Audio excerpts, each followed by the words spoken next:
Kali ini gue bakalan bahas mengenai materi logaritma. Kita bahas tuntas ya, sekaligus ada beberapa latihan soal. Dan ini mungkin membutuhkan banyak waktu karena soal-soal yang gue ambil ini adalah soal-soal UTBK.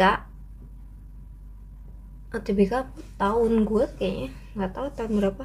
Gue ambil aja soal yang menurut gue cukup sulit, dan beberapa ini ada juga dari soal olimpiade juga kalau nggak salah ya. Jadi langsung saja kita bahas materi logaritma. Jadi di sini jika a pangkat x sama dengan b, maka x sama dengan a log b, ya. Maka a log b ini bisa dibaca seperti ini. Logaritma b, gitu, ingat a log b gini. Logaritma b dengan bilangan pokok a gitu. Jadi misalnya ada 2 log 5. Logaritma 5 dengan bilangan pokok 2. Seperti itu ya. Nah, keterangannya setiap komponen itu adalah a sama dengan basis, b sama dengan bilangan logaritma, di mana a itu harus lebih dari 0 dan tidak sama dengan 1. Oke, masih sampai sini? Bisa? Nah, dan b itu ada syaratnya bahwa b itu harus lebih dari 0 gitu. Jadi operasi logaritma itu bisa berjalan selagi syarat-syarat tersebut terpenuhi. Baik, selanjutnya mengenai sifat-sifat logaritma. Sebenarnya ini sudah pernah gue bahas di video sebelumnya, tetapi kayaknya belum lengkap banget gitu. Jadi gue pengen bahas gitu karena kemarin tuh cuman ambil 2 contoh soal gitu. Jadi ya ini gue bahas tuntasnya di sini lah. Di sini ada, gue nulis ada 10 sifat. Yang pertama ada logaritma 1, log 1 gitu, itu sama dengan 0. Kok bisa? Sebelumnya itu gue udah bahas mengenai eksponensial, karena eksponensial itu adalah modal untuk belajar logaritma. Jadi begitu. Gue buat materi itu beruntut ya, yang sebelumnya udah paham, akhirnya tingkatin lagi pembelajarannya menjadi logaritma dalam hal ini, dan itu bisa dipakai gitu yang sebelumnya gitu. Jadi kok bisa sih log 1 itu sama dengan 0? Kita lihat ya tulisannya di sini a pangkat x sama dengan b. Nah, di sini yang a mana? Yang a tuh ini a. Dan biasanya jika tidak ditulis itu sama dengan 10 ya. 1 itu apa? 1 itu b. Jadi ini x, kita tuliskan menjadi eksponen, bentuk eksponen. Jadi seperti ini penulisannya. 10 pangkat 0 ya sama dengan 1.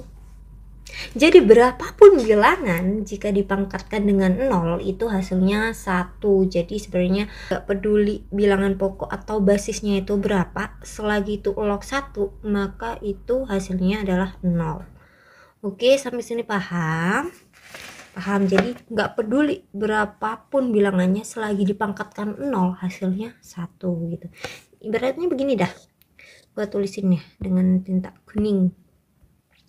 Ibaratnya begini, bilangan berapapun gitu, kita tulisnya b gitu ya, b gitu, b pangkat 0 itu pasti hasilnya 1, bilangan berapapun gitu. Sekarang bilangan berapapun b ya, selagi logaritmanya itu 1, itu hasilnya 0. Nih itu jadi pegangan ya, biar nggak usah mikir nanti.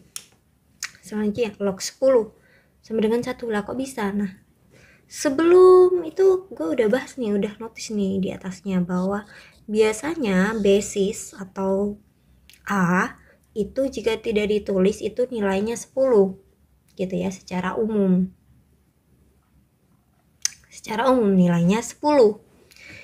Jadi 10 log 10 sama dengan 1. Nah, itu berkaitan dengan sifat selanjutnya yang C, di mana A log A itu sama dengan 1. Berarti begini nih, ibaratnya 5 log 5 itu 1. Berapapun bilangannya, jika basis dan bilangan logaritma itu sama dengan, itu hasilnya 1. Oke, sampai sini paham? Paham. Oke ya, paham lah ya. Selanjutnya, sifat kedua, A log dalam kurung X kali Y. Itu kita bisa distribusikan sifat distribusi. Jadi A log X ditambah A log Y. Nah, jika perkalian itu ditambah, jika pembagian itu dikurang. Oke, sampai sini paham? Paham. Itu sama sifatnya dengan yang eksponensial kemarin, ya kan? Selanjutnya, sifat ke-6, A log B pangkat N. Ketika bilangan logaritma itu sendiri memiliki pangkat, maka hal itu bisa kita pindahkan, ya. Bahasa gampangnya kita pindahkan ke depan N-nya. Jadi bentuk perkalian N kali A log B. Jadi seperti itu. Sama dengan jika A-nya atau basisnya tuh memiliki nilai pangkat juga di sini. Wah, ini nih keliru nih. Jika A sifat Q ya, jika A pangkat M log B pangkat N, maka sama dengan itu hasilnya seperti ini. N tadi pindah jadi perkalian. Untuk perkalian, jika yang memiliki pangkat itu nilai basisnya, maka jika dipindah ke depan itu menjadi pembagian. Seperti itu, oke?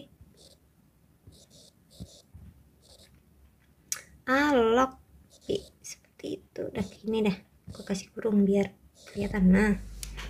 Nah begitu ya, paham?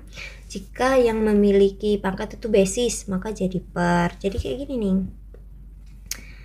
misalnya A pangkat M log B ya, dipindah ke depan itu jadi 1 per M gitu. A log B gitu, misalnya N udah ditulis ya, A log B pangkat N, pindah ke depan jadi N A log B gitu ya. Itu ya. Iya. Selanjutnya, nah di sini ada sifat A log B dikali dengan B log C sama dengan A log C. Kok bisa gitu? Karena gitu, ini berkaitan dengan sifat yang C gitu. Ini ya bisa gini, B log B gitu, B log B gini. Ibaratnya tuh kalau gua pas SMA diajarinnya ini dicoret, jadi A log C gitu. Ini berkaitan dengan sifat yang ini nih, yang C nih ya. Jadi misal nih ada kayak begini nih, gue coret-coret pakai tinta kuning. Ini A log B, B log C, C log D. Ya, ini hasilnya apa? A log D gitu. Wah, ini mah gampang. Oh iya, sejauh ini gampang gitu. Emang tahu belajar tuh gampang. Nanti soalnya urutannya diubah dikit udah sulit gitu. Makanya kita ada latihan gitu ya, biar nggak sulit gitu. Selanjutnya, poin ke I atau ke-9 ya. Ini A log B. A log B itu bisa ditulis seperti ini. Ya, log B per log A. Atau bisa kita balik ya. Nilai logaritma jadi basis jadi nilai logaritma. B log A tapi di bawah 1 per kayak gitu ya. Jadi penyebut seperti itu. Selanjutnya, nih A log B sama dengan B, ini kan dicoret. Nah, samakan dengan yang ini. Yang ini sama kan? Nah, seperti itu. Nah, seperti itu. 10 sifat yang harus dipahami. Inilah. Pahami banget nih. Nah, gue kecilin nih, ini masih kelihatan kan? Screenshot screenshot sekarang juga lo pahami, oke? Lo pahami, dan gue bakalan selanjutnya membahas latihan soal yang sepertinya cukup banyak. Jadi lanjut part 2. Anjay. Ya, seperti itu. See you.